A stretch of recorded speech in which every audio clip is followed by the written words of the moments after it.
Chapter 6. The ride to the police station feels longer than it probably is. I sit in the back seat of the police car, my hands cuffed in front of me, resting awkwardly against my belly. The metal feels cold against my skin. The seat is hard and uncomfortable, and every bump in the road makes my body ache. I stare out the window, watching the streetlights pass by slowly. Everything outside looks familiar and unfamiliar at the same time. I feel like I am watching someone else's life through glass. My chest feels heavy. My head throbs. I feel drained, empty, and terrified all at once. I try to breathe slowly, like someone once told me during a checkup I barely remember. In through the nose, out through the mouth. But my breathing still comes out uneven. My baby moves softly inside me, and that tiny movement makes my throat tighten. Even now, even here, I am not alone. That thought is both comforting and painful. When the car finally stops, the door opens with a t that makes me jump. An officer helps me out. His grip is firm but controlled. I feel embarrassed walking like this, handcuffed, pregnant, exposed. The police station is bright and cold. The lights are too white. The air smells like disinfectant and something metallic. Everything feels strict and serious. This is not a place where emotions matter. They guide me inside and ask me to sit at a desk. The chair is metal and uncomfortable. I place my cuffed hands in my lap and stare at them. I still cannot believe they are mine. An officer stands in front of a computer and begins asking questions. What is your full name? Natalia Rhodes, I answer quietly. He types it in without reacting. Date of birth? I answer. Current address? My heart sinks. I lived in an apartment in Walpole, I say slowly.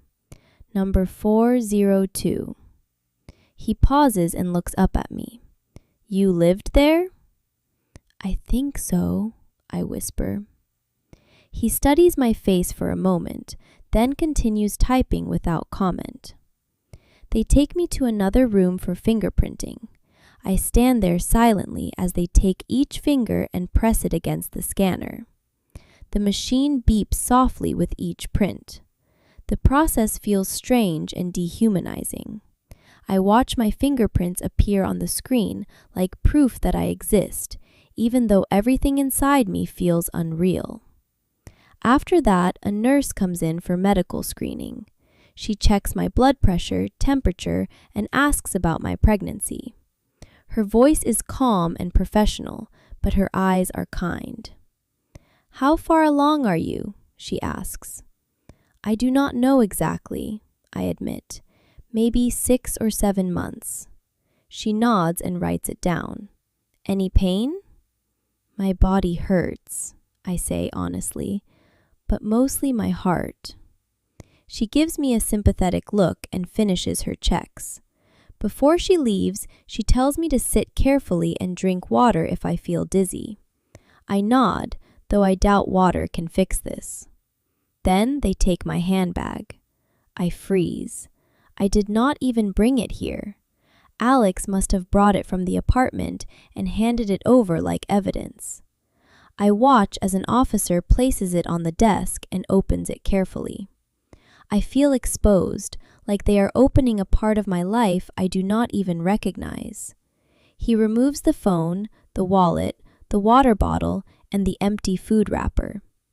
Then his hand reaches deeper. He pulls out a thick bundle of cash. My breath catches. He places it on the desk and starts counting slowly. 1,000, 2,000, 3,000. My heart begins racing. When he finishes counting, he looks directly at me. $10,000, he says. Can you tell us where this money came from? My eyes widen. I shake my head immediately. No, I say. I do not know. I have never carried that much cash. I do not even remember having it. His expression changes slightly. You are saying you have no idea where this came from? Yes, I say, my voice shaking. I lost a year of my life. I woke up today not knowing I was pregnant. I do not remember earning money. I do not remember anything. The room goes quiet. The officers exchange looks. I can tell they are unsure what to think. They continue asking questions. Where do you work? I do not remember. Do you have family nearby? My close relatives are in Texas.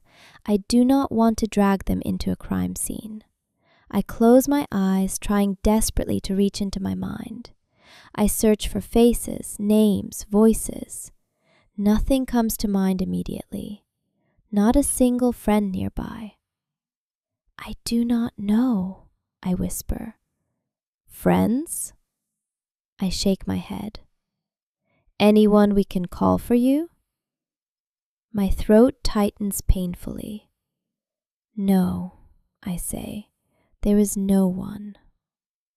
Saying those words makes the loneliness crash over me like a wave. I feel completely empty. They inform me that a restraining order will be issued. I am not allowed to contact Alex or that woman. I am not allowed to go near the apartment. I nod slowly. I do not argue. I do not even know where I would go if I were released. They explain that because of the assault and the lack of a safe place to go, I will remain at the station overnight. Court will be in the morning. Wrentham District Court, they say. The name sounds heavy and intimidating, like a door closing. They guide me to a holding area. It is not like a jail cell in movies, but it still feels confining. The bench is hard. The walls are plain. The door shuts with a dull sound that echoes inside me. I sit down carefully and rest my hands on my belly. My baby moves again. Tears slide down my cheeks silently. I am sorry, I whisper. I did not mean for any of this. The night feels endless. I think about the apartment, about the life I thought was mine, about the year I cannot remember, about the cash in my bag, about that woman's scream, about Alex turning his back on me. Everything hurts. I lean my head against the wall and close my eyes. I do not know what tomorrow will bring. All I know is that I am waiting for court, waiting for answers, waiting for my life to make sense again. And right now, nothing does. Don't forget to like, share, and subscribe to the channel so you don't miss what comes next.